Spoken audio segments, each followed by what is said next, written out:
सर्वांना श्री स्वामी समर्थ. हॅलो नमस्कार, मी गायत्री पाटील तुमच्या सर्वांचे अगदी मनापासून स्वागत करते आपल्या युट्यूब चॅनलवर. तर आज होती अमावस्या म्हटलं म्हणजे ही सर्व कामे मात्र आलीच पाहिजे, कारण अमावस्या आणि पौर्णिमा सुद्धा तितकीच महत्त्वाची असते.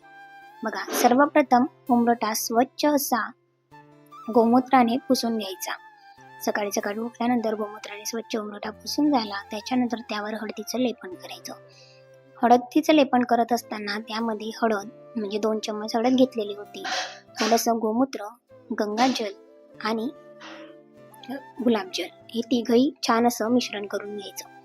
अगदी हवं तसं आपल्याला, अगदी पातळ नाही घट्ट नाही, असं दाटसर छान लावायचं, जेणेकरून उंबरठा छान दिसतो, येता जाताना लक्ष असतं आणि अगदी सुंदर असा दिसतो उंबरठा. नंतर आपल्याला हवी असल्यास रांगोळी काढायची, पण रांगोळी काढणे खूप जास्त महत्त्वाचं आहे आणि शास्त्रामध्ये सुद्धा रांगोळीचं तितकं सुंदर असं महत्त्व सुद्धा आहे. म्हणून उंबरठा अगदी मोकळा सोडण्यापेक्षा छान छान रांगोळ्या काढल्या, त्यावर कुंकुमार्चन केलं किंवा हळद कुंकू टाकलं, पूजन केलं तर छान वाटतं येताना सुद्धा आणि प्रसन्न वाटतं घरामध्ये. माता लक्ष्मी मात्र उंबरठ्याहून येत असते, त्याच्यामुळे उंबरठा हा आपला छान सुंदर स्वच्छ असला पाहिजे, कारण माता लक्ष्मी उंबरठ्यातून प्रवेश करत असते म्हटल्यावर घरामधलं वातावरण सुद्धा तितकंच आनंदमय असतं आपलं आणि झालंच पाहिजे आणि घरामध्ये सुद्धा स्वच्छता असली पाहिजे. त्यासाठी आपण प्रत्येक अमावस्येला ही सर्व काही करत असतो. मग ती घरातील जाडी काढणे असो, धूळ साफ करणे असो किंवा जे काही खराब झालेले वस्तू असतील त्यांना काढून टाकायचे त्या दिवशी. आणि जर एखाद्या वस्तूवर धूळ असेल किंवा म्हणजे खूपच जुन्या वस्तू असेल तर त्यांना सुद्धा छान असं क्लीन करून घ्यायचं. मकडीचे जाळे वगैरे सगळं असं स्वच्छ काढून घ्यायचं. बघा, स्वामी प्रार्थना, अशी प्रार्थना जर तुम्ही म्हटली ना तर नक्कीच स्वामी तुमच्या अगदीच पाठीशी राहतील. बघा, घरातून बाहेर पडताना म्हणा, स्वामी माझ्यासोबत तुम्हीही चला. कधी तुम्हाला खूप रडू येत असेल तर स्वामींना सांगा, मला पोटाशी धरा. तुमच्या हातून काही चुकले तर म्हणा, स्वामी मला क्षमा करा. तुम्ही खूप आनंदात असाल तेव्हा म्हणा, स्वामी माझी तुमच्यावर खूप श्रद्धा आहे, अगदी मनापासून. तुम्ही काही कामे करता तेव्हा म्हणा, स्वामी माझ्या मदतीला या, मला हे जमत नाहीये किंवा जास्त होतंय. तुम्ही रात्री झोपताना स्वामीविषयी कृतज्ञता व्यक्त करा आणि म्हणा, स्वामी तुमच्या मायेने उबदार पांघरून घालून माझ्यावर घाला आणि मला शांत अशी झोप लागू द्या. बघा, जगामध्ये एकच व्यक्ती, एकच मनुष्य जो की सुखी आहे, जो म्हणजे त्याला रात्रीची झोप आहे. ज्याला झोप आहे ना तो अगदी सुखी प्राणी हा जगातला आहे. कारण असे काही बरेचसे लोक आहे की पैसा भरपूर आहे पण त्यांना झोप नाहीये, मनशांती नाहीये, म्हणजे त्यांचं मन अशांत आहे, इकडे तिकडे भटकलेलं असतं आणि ते त्याच्यामध्ये गुंतलेलं असतात. म्हणून रात्रीची झोप किंवा केव्हाही पडता क्षणी अंथरुणावर ज्याला झोप येते ना तो म्हणजे जगातील सर्वोच्च आणि सुखी प्राणी. तर असं जर तुम्ही महाराजांना म्हटलं तर नक्कीच महाराज तुमच्यासोबत प्रत्येक पावलोपावली चालतील आणि चालतात सुद्धा. हे आम्हाला सगळ्यांनाच अनुभव आहे. आपण मनापासून सेवा करा, नक्कीच महाराज आपल्याला कधीच आपला हात सोडत नाही.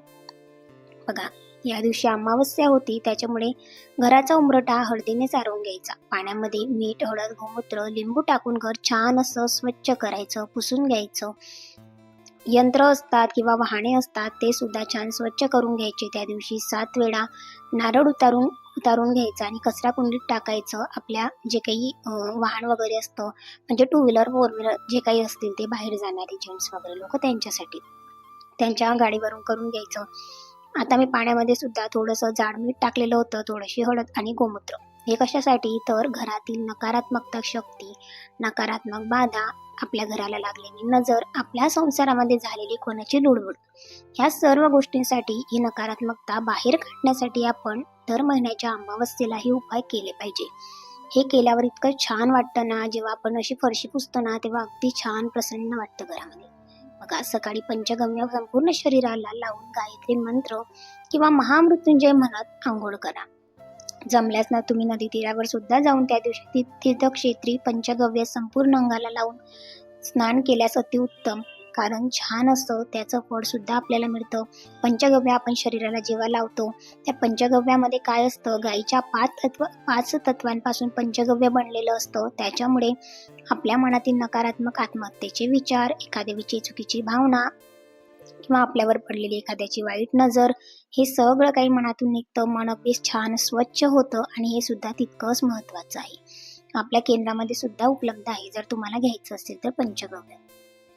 नंतर लगेचच छान देवपूजा झाली. नंतर मी सुद्धा इथे छान असा पोछा वगैरे लावून घेतला. शेवटचं काम असतं पोछा लावणं, कारण बाकीच्या ज्या सेवा आहे ना त्या सुद्धा नंतर करायच्या आहेत. बघा, तुम्ही अशा पद्धतीने प्रत्येक अमावस्येला करून बघा आणि महिन्यातून हे रुटीन मात्र असलंच पाहिजे. मग थोडंसं जाडं काढून घ्यायचं.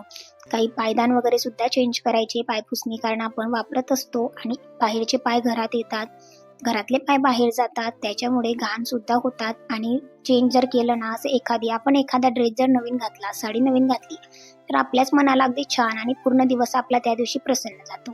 मग जर आपण घरामध्ये या छोटे छोटे बदल केले किंवा पायपुसणी चेंज केली, छान असा पोछा लावला, तर आपलं घराचं वातावरण सुद्धा तितकंच प्रसन्न होतं. कारण घर सुद्धा आपल्याच मन असतं ना, आपण दिवसभर त्याच्यामध्ये वावरत असतो.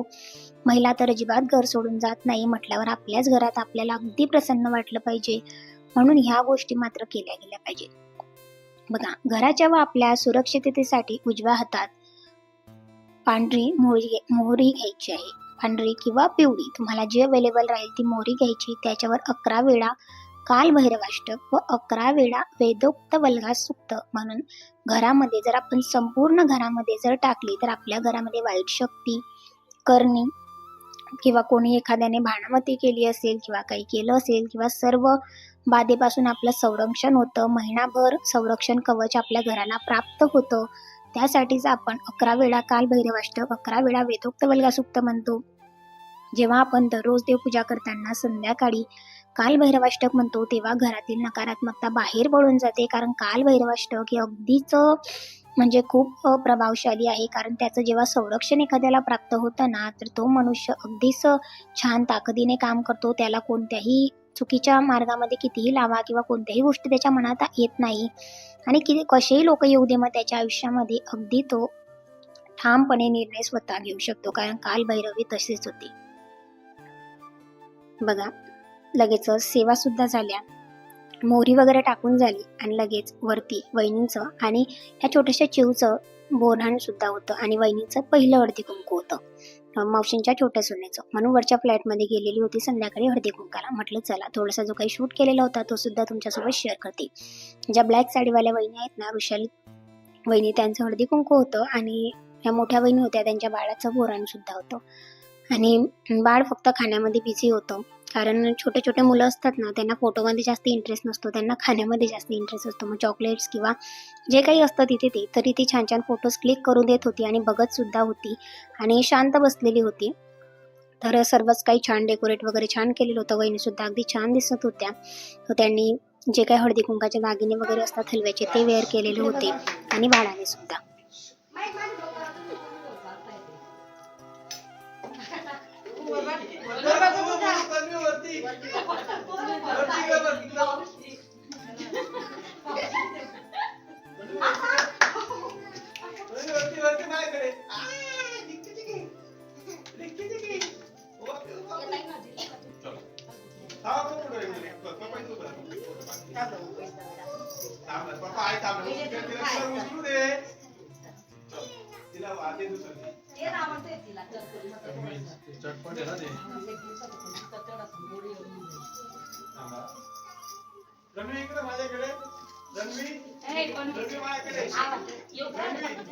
तर बघा, या दोघं मावशींच्या सुना होत्या, छोट्या आणि मोठ्या. त्यांनी सुद्धा लास्टमध्ये छान टाकून घेतला आणि फोटोज वगैरे. बायकांचं काय हो, हा सण फक्त हळदी कुंकासाठी तर असतो. हा सण खूप जास्त महत्त्वाचा म्हणजे सौभाग्याचा असतो. पण बायकांसाठी म्हणजे सगळ्यात महत्त्वाचं फोटो सेशन, छान छान नटायचं, छान फोटोज काढायचे. हा दिवस तितकाच महत्त्वाचा असतो. आणि बघा, तिचं फक्त लक्ष खाली होतं. जे काही तिच्या अंगावर टाकत होते ना, त्याच्यावर ती अजिबात फोटोकडे बघत नव्हती. नंतर आम्ही ज्यांच्या फ्लॅटमध्ये रेंटने राहतो ना, तर ताईसुद्धा आलेल्या होत्या, मॅडम त्यांच्यासोबत सुद्धा छान असा फोटोज घेतला आणि आम्ही सुद्धा तिच्या अंगावर मोराण केलं. नंतर इथे सुद्धा मॅडमला वगैरे सगळ्यांना हळदी कुंकूचा कार्यक्रम होता, तो सुद्धा छान पद्धतीने पार पडत होता आणि चाललेला होता.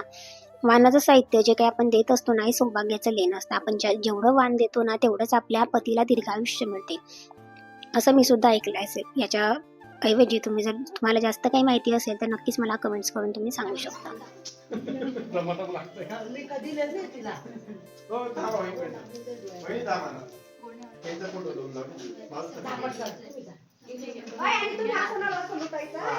इकडे बघा.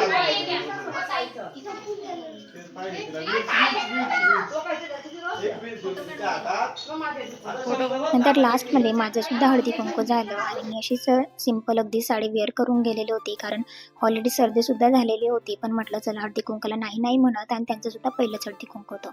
तर तुम्हाला आजचा ब्लॉग कसा आवडला नक्की कमेंट्स करून सांगा.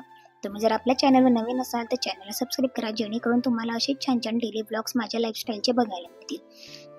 तर जे काही पिक्स काढलेले होते आम्ही तिघांनी ते छान छान असे ॲड केले. खूप साऱ्या लेडीज आलेल्या होत्या. पण कसं होतं ना, खूप जास्त गोंधळून जातून मला सुद्धा सेवा करायची होती, सो लवकर घरी यायचं होतं. तर आजच्याच एका पॉझिटिव्ह नोटवर आजचा ब्लॉग इथे सेंड करते. पुन्हा भेटेल अशाच एका छानशा व्हिडिओमध्ये. तोपर्यंत सर्वांना श्री स्वामी समर्थ. धन्यवाद.